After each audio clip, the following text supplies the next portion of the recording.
वालेकुम fourth class. बेटा आज हम इस्लामियात के सबक सादगी का पेज नंबर 63 जो है इसकी हम रीडिंग करेंगे। और बेटा आपने सबसे पहले पेज नंबर 63 के स्टार्ट पे डेट पुट करनी है 4/6/20 और साथ में आप लिखेंगे सबक याद करना है। पेंसिल की निब बारीक रखिएगा। और ये देखें बेटा रेड में आपको नज़र आ रहा होगा सादगी और उसवा सहाबा कराम रज़ी अल्लाह ताला अन्हुम, यानी इन तीनों पैराग्राफ में हमें यह बताया गया है कि हज़रत मोहम्मद सल्लल्लाहु अलैहि वसल्लम के साथ साथ उनके सहाबा कराम रज़ी अल्लाह ताला अन्हुम ने भी पूरी ज़िंदगी सादगी से गुजारी, यानी मालो दौलत होने के बावजूद उन्होंने सादगी को नहीं छोड़ा बल्कि अपनी पूरी ज़िंदगी सादगी को ही अपनाया और अपने मालो दौलत को अल्लाह ताला की राह में ख़र्च किया और लोगों की मदद के लिए ख़र्च किया। यानी अल्लाह ताला ने उनको मालो दौलत से नवाजा हुआ था, उसके बावजूद उन्होंने सादगी नहीं छोड़ी और नमूद और नुमाइश की ज़िंदगी नहीं गुजारी, यानी दिखावा नहीं किया, तकल्लुफ़ नहीं किया, बल्कि ज़िंदगी के हर मामले में उन्होंने सादगी को ही अपनाया। और इसके अलावा हज़रत फ़ातिमा रज़ी अल्लाह ताला अन्हा जो हमारे प्यारे नबी हज़रत मोहम्मद सल्लल्लाहु अलैहि वसल्लम की बेटी थी, उन्होंने भी अपनी सारी ज़िंदगी सादगी से गुजारी और वो खुद घर का सारा काम काज करती थी और उन्होंने कोई मुलाजमा नहीं रखी हुई थी। चले बेटा हम अब इसकी रीडिंग स्टार्ट करते हैं। आपने पेज नंबर 63 की फ़र्स्ट लाइन पर देखना है। लिखा हुआ है हज़रत अबू बकर सदीक़ रज़ी अल्लाह ताला अन्हु नहायत सादा ज़िंदगी बसर करते थे, यानी गुजारते थे।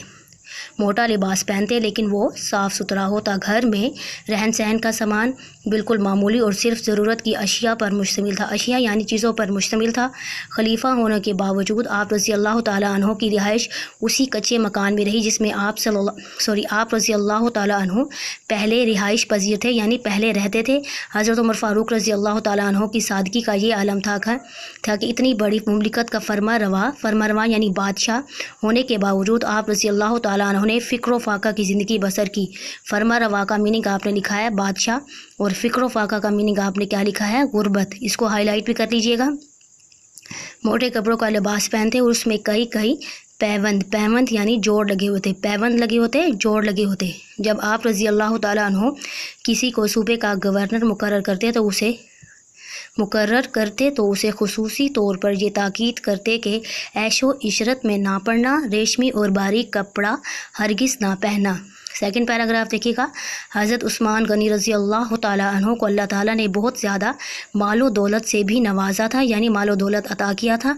खलीफा होने के बावजूद आप रज़ी अल्लाह ताला अन्हु ने कभी अमीराना ज़िंदगी बसर नहीं की, हमेशा सादा लिबास इस्तेमाल फरमाते और दूसरों को भी सादगी का हुक्म देते। हज़रत अली रज़ी अल्लाह ताला अन्हु ने भी इंतहाई सादगी से ज़िंदगी बसर की। जब आप रज़ी अल्लाह ताला अन्हु को कूफा में तशरीफ़ लाए तो लोगों ने एक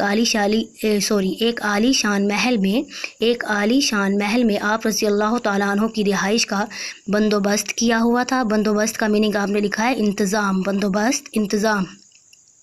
लेकिन आप रज़ी अल्लाह ताला अन्हु ने पसंद ना फरमाया और खुले मैदान में रिहाइश इख्तियार की।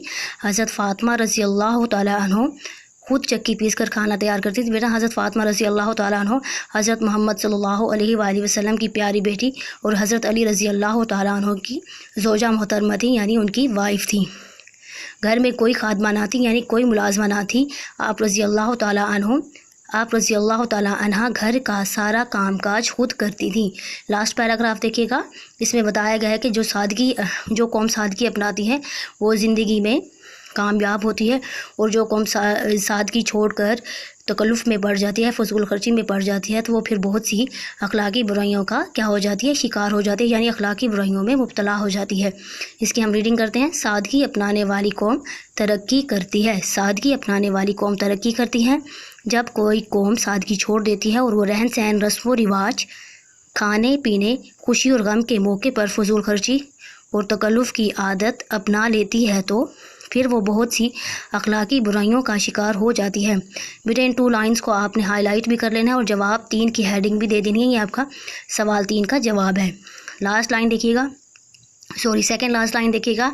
इस्लामी तालीमात पर अमल करते हुए हमें हर जगह सादगी को इख्तियार करना चाहिए, यानी सादगी को अपनाना चाहिए ताकि हम एक मजबूत कौम बने और हमारा मुल्क पाकिस्तान मुस्तहकम मुल्क बन जाए। मुस्तहकम